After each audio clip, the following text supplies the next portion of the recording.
Hello guys, so this is the third unit of software engineering, that is software project management and software configuration management. So let's start. Question first is COCOMO model stands for A. Cost constructive estimation model, B. Common constructive estimation model, C. Constructed common estimation model, D. Constructive cost estimation model. So answer D is the correct answer, that is constructive cost estimation model.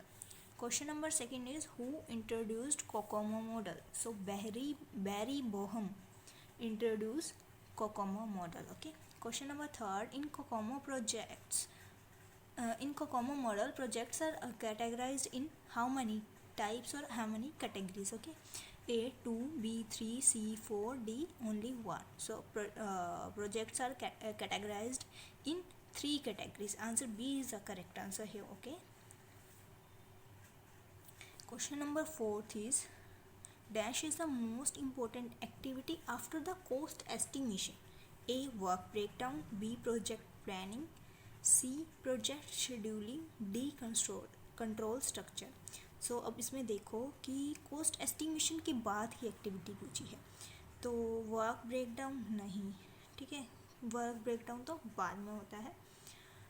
B क्या है? Project planning, ये सबसे पहले होती है, ठीक है. उसके बाद क्या है? प्रोजेक्ट शेड्यूलिंग, फिर है कंट्रोल स्ट्रक्चर, ये प्रोजेक्ट शेड्यूलिंग के बाद होता है कंट्रोल स्ट्रक्चर, ठीक है.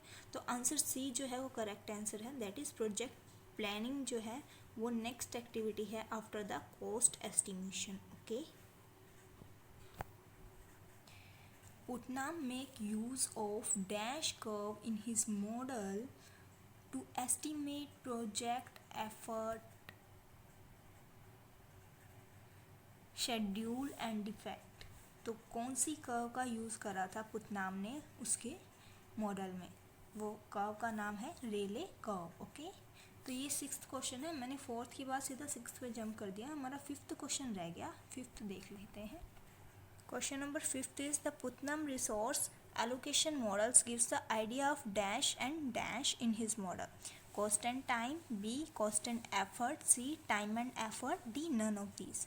So here answer C is the correct answer. It gives the Putnam gives the idea of time and effort. Okay, answer C is the correct answer. Question number 6th is Rayleigh curve. Done. Question number 7th is what is the software equation given by Putnam in his model?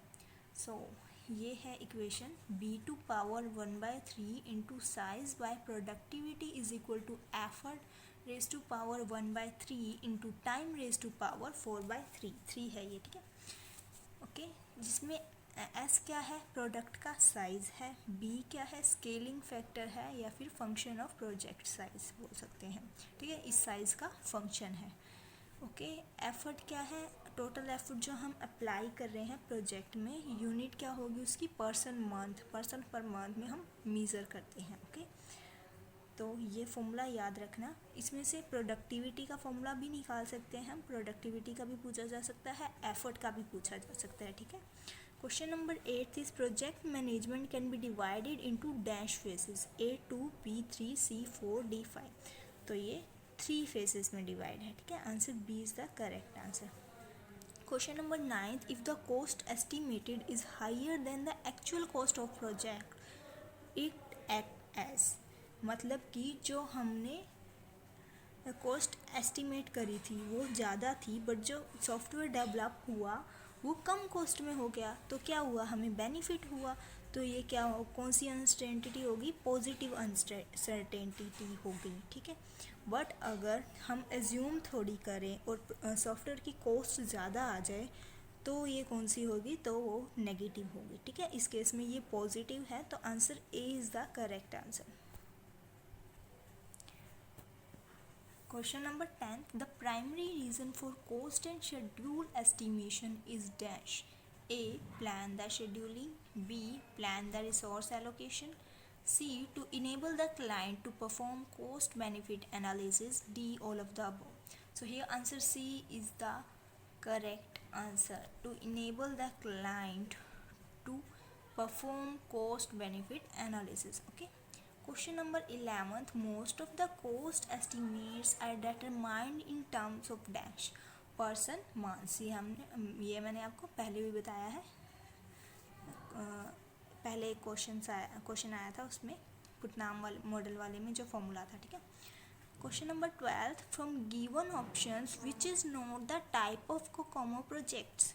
A organic project, B embedded project, C simple inventory project, D semi detached project. So here answer C is the correct answer. ये जो है वो Kokomo project का type नहीं है, ठीक है।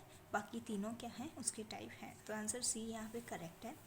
Question number 13, from given options which is the software project scheduling technique?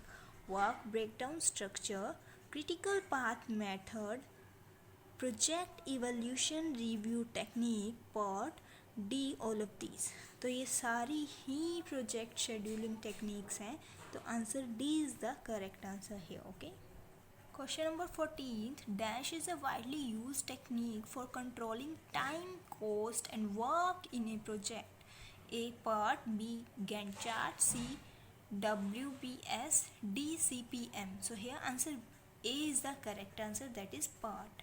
Question number 15, team structure for a project depends upon A nature of the project, B characteristics of the individual team member, C project duration, D both A and B, and E all of these. So here it depends on both A and B.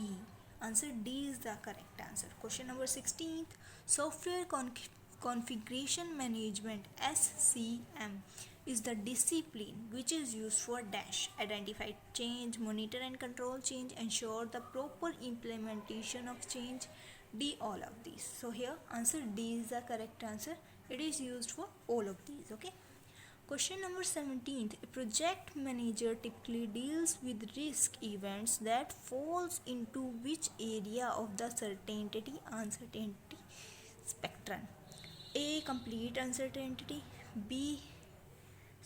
A complete certainty, B complete uncertainty, C relative uncertainty, D informational uncertainty. तो यहाँ पे answer C जो है वो correct होगा, relative वाला, okay. Question number 18, mainly how many types of risk are there? A 3, B 2, C 4, D only 1. So here answer A is the correct answer. There are 3 types of risk, that is project risk, product risk, business risk, ठीक है। Question number 19, from the given option which is true about the objectives of risk management? A increase the chances of project success, B involve personnel at all the levels, C firstly identify the software risk, D both A and C, and D E all of these. तो ये सारी ही risk management के बारे में सही हैं, तो answer ई जो है वो करेक्ट है यहाँ पे, ठीक है। Question number 20, risk assessment involves dash, risk identification, risk analysis, risk prioritisation, D all of this. तो ये तीनों ही इन्वॉल्व करता है रिस्क असेसमेंट, ठीक है। तो आंसर डी भी, यहाँ भी आंसर डी ही करेक्ट है। Question number 21, dash is the process of managing risk to achieve the desired outcome, ठीक है। तो कौन सी प्रोसेस होती है वो? रिस्क कंट्रोल, ठीक है।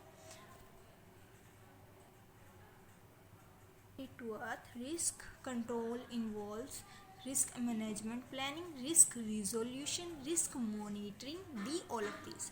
So answer D is correct here, that is all of the above. risk control सभी चीज़ें इंक्लूड करता है, ठीक है। Question number 23 is what is the importance of software quality assurance, SQA? तो इसकी इम्पोर्टेंस क्या है?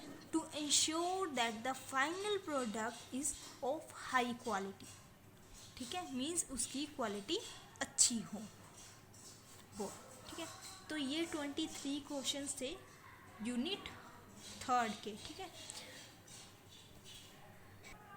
एक यूनिट और बनाऊंगी जिसमें एक वीडियो और बनाऊंगी जिसमें सारे चैप्टर्स के मिक्सअप क्वेश्चन होंगे, ठीक है। लिंक दूंगी मैं उस वीडियो में जिसमें सारे चैप्टर के मिक्स क्वेश्चन होंगे, ठीक है। तो thank you friends, subscribe the channel please and like the video, share it with your friends also. Thank you all.